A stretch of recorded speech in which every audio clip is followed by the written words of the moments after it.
आप देख रहे हैं अनहोनी। तो चलिए बढ़ते हैं आज की इस कहानी की ओर। मयंक वन विभाग में काम करता था, जिस वजह से आए दिन उसका ट्रांसफर देश के अलग अलग प्रांतों में होता ही रहता था।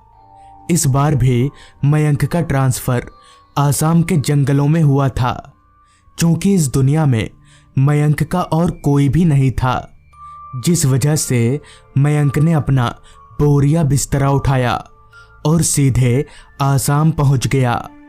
आसाम जंगल के वन विभाग में जाकर मयंक ने सबको अपना परिचय दिया और सबसे जान पहचान कर लेने के बाद मयंक को आराम करने की हिदायत दी गई, क्योंकि वो एक फॉरेस्ट ऑफिसर था और उसे आज रात से ही काम शुरू करना था। मगर मयंक उसे अभी आराम करने की ज़रूरत महसूस नहीं हो रही थी, इसलिए उसने एक दूसरे फॉरेस्ट ऑफिसर को पकड़ा और दोनों जंगल देखने निकल गए। मयंक बड़ा ही चंचल किस्म का लड़का था। उसे जब भी कोई चीज़ समझ नहीं आती थी, वो सामने वाले से बेझिझक पूछता था। खैर, अब उन दोनों को जंगल में घूमते घूमते शाम हो चुकी थी। दूसरे फॉरेस्ट ऑफिसर, जिसका नाम हरिदेव था, उसने मयंक को लगभग पूरा जंगल ही घुमा दिया था। सिर्फ एक इलाके को छोड़कर जंगल का पूर्वी इलाका, जो कि बाकी इलाकों से ज्यादा घना और विशाल लग रहा था, जिस पर मयंक ने हरिदेव से पूछा, भैया उस तरफ तो हम लोग गए ही नहीं, चलिए उधर जाते हैं। इस पर हरिदेव बोला, नहीं, गलती से भी उधर मत जाना, उधर खतरा है। इस पर मयंक बोला, खतरा? किसका खतरा? जंगली जानवरों का? इस पर हरिदेव बोला, नहीं, उससे भी बड़ा खतरा, निशी का। पहले तुम चलो वन विभाग, रास्ते में सब बताता हूं। जिसके बाद मयंक और हरिदेव दोनों वन विभाग की तरफ आगे बढ़ने लगे। तभी चलते चलते हरिदेव ने मयंक से कहा, सुनो, तुम अभी इस जगह पर पहली बार आए हो। ये जंगल जैसा दिखता है असल में वैसा है नहीं। मयंक को हरिदेव की बात जरा भी समझ नहीं आ रही थी, जिस पर उसने हरिदेव से कहा, क्या बोल रहे हैं भैया आप? मुझे कुछ समझ में नहीं आ रहा है। इस पर हरिदेव बोला, समझने समझाने की बात छोड़ो, तुम बस इतना जान लो कि जंगल के उस इलाके में नहीं जाना है। हालांकि हरिदेव को सब कुछ मालूम था, पर उसने मयंक को इसलिए नहीं बताया क्योंकि वो नया लड़का था। इसलिए हरिदेव कोई रिस्क नहीं लेना चाहता था। लेकिन शायद हरिदेव को यह पता नहीं था कि उसने मयंक को पूरी बात ना बताकर कितनी बड़ी मुसीबत मोल ली है। खैर, कुछ ही देर में वो दोनों वन विभाग के दफ्तर में पहुंच गए और अपने अपने कमरे में जाकर दोनों सो गए। मगर मयंक, उसके जहन में हरिदेव की बात जैसे छपसी गई थी। वो इतना थका हुआ था, मगर उसकी आंखों में जरा भी नींद नहीं था। ठीक रात के 9 बजे मयंक और हरिदेव दोनों जंगलों की तरफ निकल गए। चूंकि मयंक नया लड़का था, इसलिए उसे अकेले ना छोड़कर हरिदेव के साथ भेजा गया था।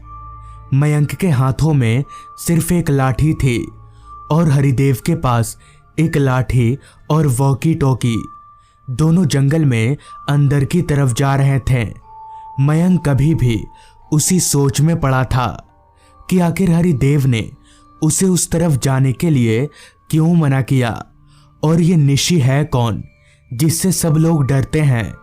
यही सब सोचते सोचते मयंक चले जा रहा था। वो जंगल दिन में जैसा दिखता था, रात के वक्त वैसा बिल्कुल भी नहीं था। रात के अंधेरे में वो जंगल काफी डरावना नजर आ रहा था। हालांकि आसमान पर चांद निकला हुआ था, मगर जंगल में लगे विशाल पेड़ों के कारण चांद की रोशनी जमीन तक पहुंच नहीं पा रही थी। हालांकि उन दोनों के पास टॉर्च था, इसलिए चलने में उन्हें कुछ खासा दिक्कत पेश नहीं आ रही थी। चलते चलते वो दोनों अभी जंगल में काफी अंदर आ चुके थे और अब तक सब कुछ सही चल रहा था। तभी मयंक ने एक बार फिर हरिदेव से कहा, भैया बताइए ना, कौन है निशी, और कोई जंगल के उस तरफ क्यों नहीं जाता? इस पर हरिदेव ने मयंक से कहा, चुप चुप चुप चुप हो जाओ, रात में उसका नाम मत लो, कल सुबह सब बताऊंगा। अभी हरिदेव ने इतना कहा ही था कि तभी उन दोनों को किसी छोटी बच्ची के रोने की आवाज आने लगी। आवाज सुनकर मयंक एकदम से चौंक उठा और उसने हरिदेव से कहा, भैया आपको कोई आवाज आ रही है क्या? कोई रो रहा है ना? इस पर हरिदेव बोला, उस आवाज पर उतना ध्यान मत दो, ये आवाज रोज आती है। मयंक को अब सब कुछ बड़ा अजीब सा लगने लगा था। आखिर कोई किसी बच्ची के रोने की आवाज को नजरअंदाज कैसे कर सकता है? हो सकता है वो बच्ची किसी मुसीबत में हो। यही सोचते हुए मयंक उस आवाज को गौर से सुनने लगा ताकि वो ये जान सके कि आवाज किस ओर से आ रही है। कुछ देर तक उस आवाज को गौर से सुनने पर पता चला कि वो आवाज उसी तरफ से आ रही है जिधर हरिदेव ने उसे जाने से मना किया था। मयंक को बड़ा अजीब लगा कि आखिर इतनी रात गए जंगल में कौन रो रहा होगा, मगर मयंक को उस रोने वाले की चिंता भी हो रही थी। लिहाजा मयंक उस आवाज की तरफ 2 कदम आगे बढ़ा। अभी मयंक उस आवाज की तरफ आगे बढ़ा ही था कि तभी पीछे से हरिदेव ने उसे टोकते हुए कहा, रुको मत जाओ, ये उसकी चाल है। मगर मयंक ने उसकी एक नहीं सुनी और वो उस तरफ जाते हुए बोला, आपको नहीं जाना तो मत जाओ, वहां किसी को मदद की जरूरत है, मैं जा रहा हूं। इतना बोलकर मयंक जंगल में उस आवाज की तरफ आगे बढ़ने लगा। जंगल का वो इलाका बाकी इलाकों के मुकाबले बहुत ज्यादा घना था। ऐसा लग रहा था जैसे बहुत सालों से वहां कोई आया ही नहीं हो।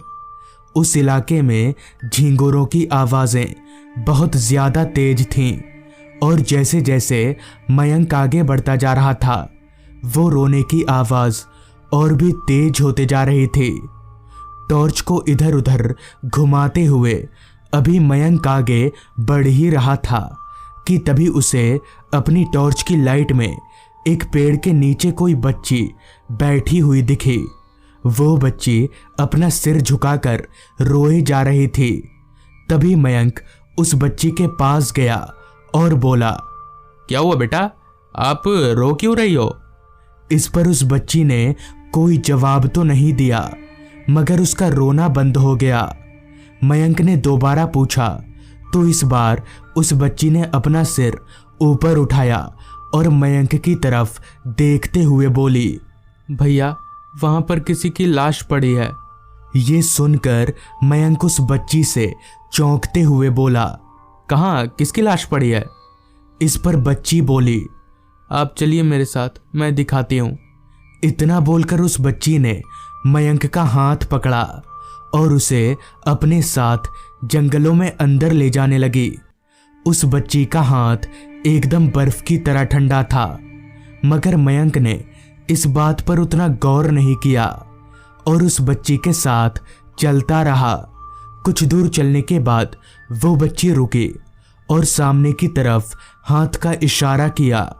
मयंक ने जब उस बच्ची के इशारे की तरफ अपनी टॉर्च घुमाई तो पाया कि वहां औंधे मुंह जमीन पर किसी की लाश पड़ी है।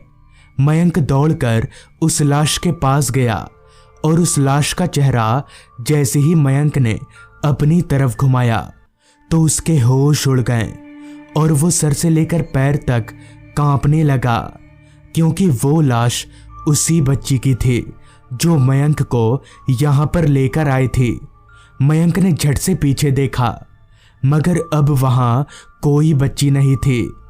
इससे पहले कि मयंक कुछ कर पाता, जमीन पर पड़े उस बच्ची की लाश ने अचानक से मयंक का गला दबोच लिया उस बच्ची ने मयंक का गला इतनी जोर से पकड़ रखा था कि वो अपना सिर हिला भी नहीं पा रहा था। अभी मयंक मरने ही वाला था कि तभी हरिदेव 4-5 लोगों को लेकर वहां पहुंच गया और उनके आते ही वो बच्ची हवा में धुआं हो गई और ऐसे मयंक की जान बच गई। पर वो था क्या, मयंक को आज तक ये पता नहीं चल पाया। तो दोस्तों, ये थी आज की कहानी। अगर आपको ये कहानी अच्छी लगी हो तो चैनल को ज़रूर सब्सक्राइब कर लें। तो मैं आपका दोस्त आर्यन जल्द ही मिलूँगा आपसे ऐसी ही एक कहानी के साथ।